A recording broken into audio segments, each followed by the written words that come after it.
Welcome everyone to this Unreal Master Material tutorial. In this 3-part course, I will be teaching you how to create a complex master material that will definitely increase your workflow and productivity and give you more creative freedom as an artist. We'll go over all the basics and how to create this from scratch.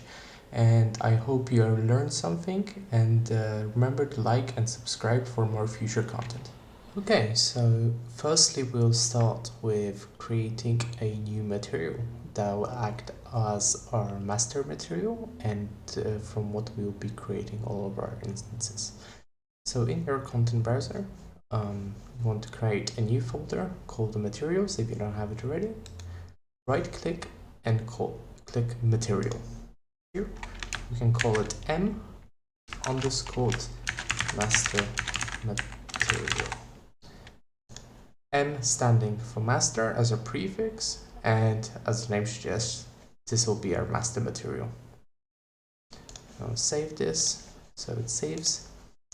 And when we open this, as you might have already experienced, we are with more or less an empty slate of what we want to create here. And here we want to add all of our variables and all of our texture slots that we want to use across all of our future material instances.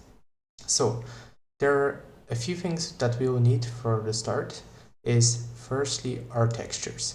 So this master material, it will be usable for unique UV sets as baked props or characters or anything like that you may require, but also at the same time it will be useful for tiling materials.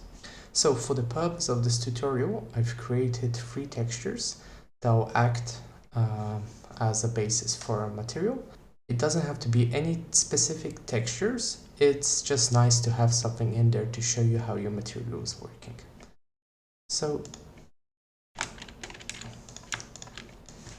let's drag in all of the materials by selecting them and just dragging into the material editor. Let's quickly go over what each of those textures are. So firstly, we have the base color and height in our texture here. So we have packed the red, green, and blue channel with our color information, but the alpha information defines our height, which can be useful for blending in the future. Our normal is just our normal without an alpha channel. And on our RMA material defines our PBR information. So red is our roughness, green is our metallic, which in this case there isn't because this is not a metallic object, and blue is our ambient occlusion. Let's not plug in any of our materials now, as we want to focus on making a more complicated material that will make our workflow much more flexible. The first thing we need to do is control our UVs, which is especially useful for when working with tiling materials. So we will need to hook up a few nodes into all of this to make sure we can make our material bigger or smaller depending on all our needs. So firstly, what we'll need is 2 scalar parameters to control our U and V offsets and tiling. You can do this by right-clicking and typing scalar parameter, or you can press 1 on your keyboard and click anywhere in the material editor to bring in a constant, and right-click and convert to parameter will give you the exact same result. We'll call the top one U and V. And this will control our U and V offsets. Firstly, we want to set the default value to 1 on both of them to make sure that we get the default tiling to 1.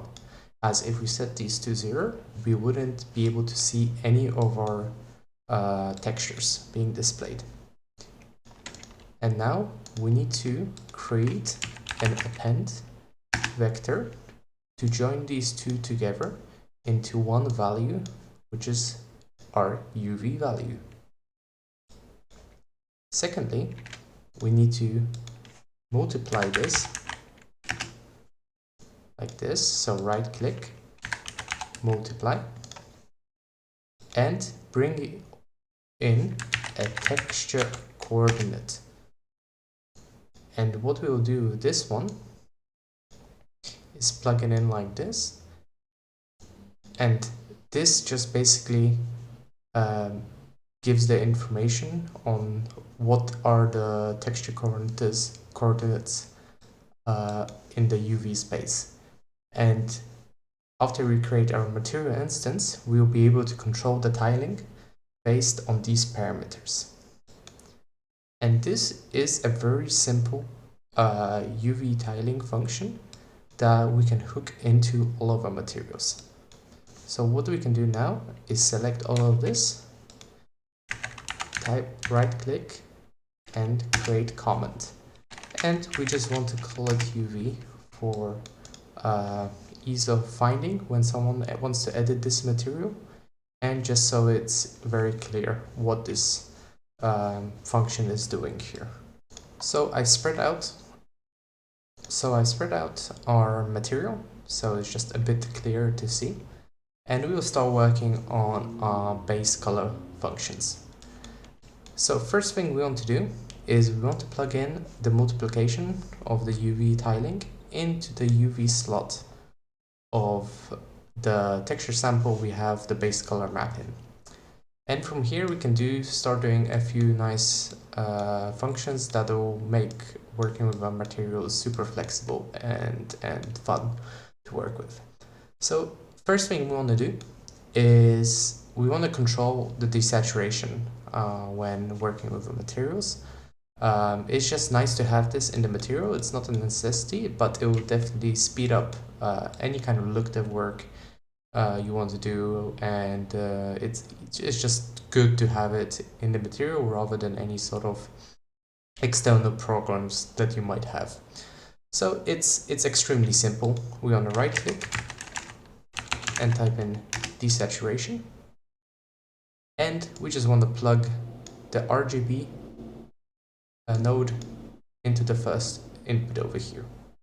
And once again we click 1 on our keyboard and we press inside the material editor and we get a constant, and we want to right click, convert to parameter, and we want to call it base color desaturation. And what's good here, as a good rule of thumb, is we want to group it instantly. So what we will do here is if we click on our constant, we go into the group and we can just call it base color. And what this will do is in the final material instance that we'll be creating, it will be all nice and grouped together.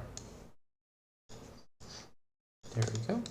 And while still here, we can click on our texture sample that's holding our base color in, right click and convert to parameter. And here we just call it base color, and here we go into the details panel and we can set the group to base color, and this will make it very easy to work with the material instances. Next up, we want to control the base color intensity. Once again, this is very simple. We click M on our keyboard and click anywhere in the material editor, or right click and type in multiply,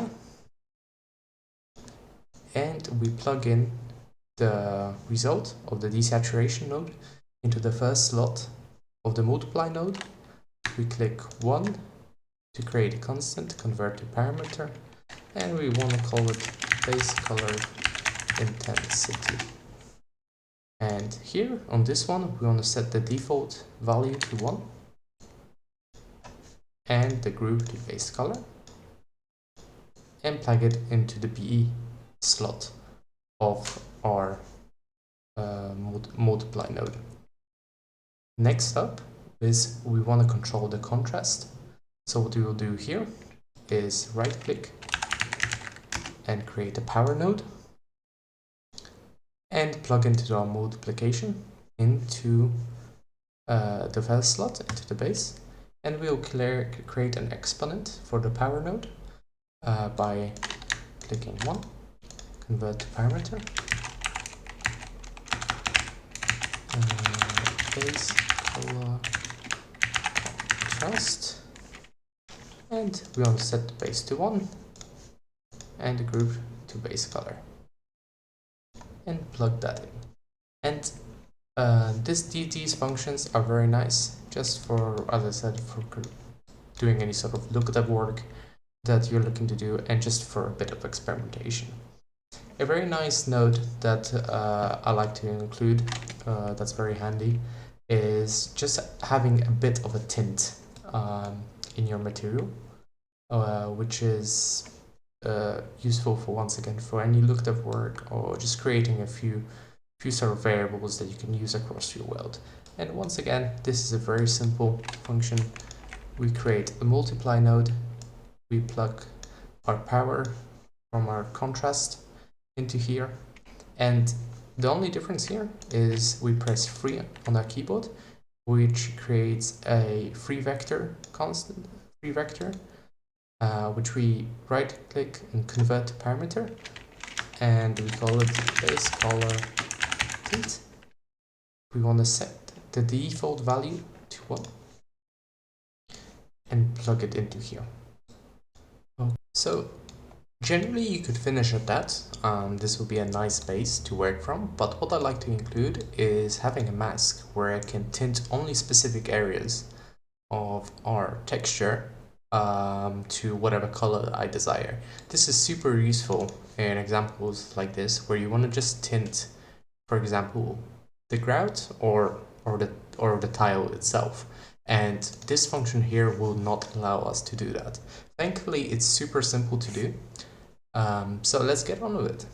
So to create the function for tinting our material in specific places, it's very simple. There's just one function that we need to use, which is called linear interpolate.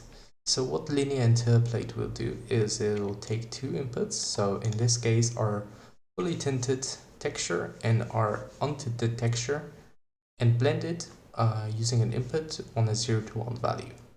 So in this case, we'll be using a mask that I created, separating my tile from the grout.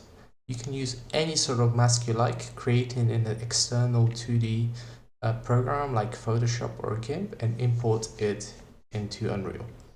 You can also pack it into, for example, your normal map, your base color map, or your PBR RMA map, as you see fit, where if you have space you can put, but for the sake of this tutorial, I've imported it separately. So let's drag in our texture sample, which is our mask over here. We're going to right click and turn it into a parameter, and we want to call it base color mask, and put it into our base color group. So to hook it all up and bring it together, we will take our multiply here, plug it into the first slot. We will take our untinted power function and plug it into the B slot, and we'll just drag the base color mask into the alpha slot here, and this will give us the tinting function. To add a bit more flexibility to our material, we'll add a static switch that will turn off the color mask depending if we require or not. So if we type in right click, switch, static switch parameter, and it will come up with a little function with a true and false value. So we'll call it, we need to ask ourselves the question, or the user question, have color mask. So if we say that yes, we do have a color mask, we'll plug it into the true value. And if we don't have a color mask, we will plug it into the false value. And we want the color mask feature to be on by default, but you can see it's already on false, which will turn this function off. So that's more or less already done for us. And here we can actually finish our first function by plugging it into the base color. One thing we can also add here is the ability to invert or mask, which is just a nice function to have depending on what it is that you require. So what we'll do here is add another switch parameter and call it invert mask. So if we don't want to invert it, we plug in straight away into the false value. But if we want to invert it, we right click it and we call it 1 minus, plug it here, move this to the side. And what 1 minus is basically is just an invert node. That's the way you can think about it. And that's it. That's more or less done. One more thing we need to do in order to finish our tinting function is just plug in our UV controller into the UV slot of our base color mask, so it will tint at the exact same rate as the rest of our textures. Okay, so just we can see that all of our functions work. We can start playing around with it a little bit. So to test this, we'll go here and we'll create our first material instance. So we click on our master material and create material instance. So the naming convention for this I like to use is mi underscore material instance test 01a, for example. You can call it whatever you like, but this is the naming convention that I like to use, and I will post some resources to the Unreal naming conventions in the details section below. So now if we open up our material instance, you can see that our base color is showing. Right here, you can see that we have all of the values showing, but as you can see, I wasn't being neat enough, and all of our some of our parameters are not in the base color group. So let's go ahead and fix that. Let's just check over which ones we missed and just try to clean this up and be as neat as possible with our material, as it will be much easier to control in the future. As you can see, we have not put these into any sort of group, so we will create one for our UV controls. Okay, so these will be now in their own separate group. We click save, and you can see how much neater this already looks. So let's make this full screen.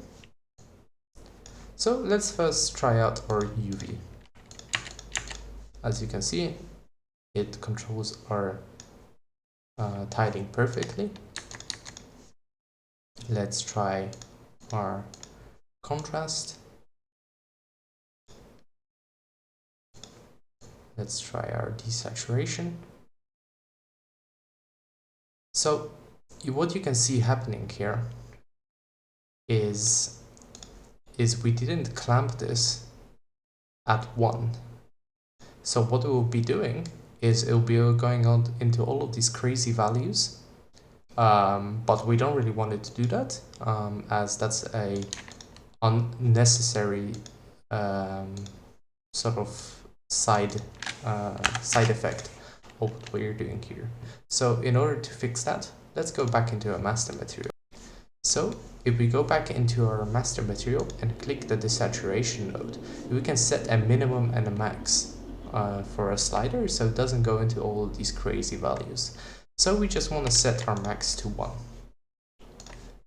Click save, and now it won't go past fully desaturated, which is the expected result. Our intensity works, so it's increasing and decreasing the intensity of our texture.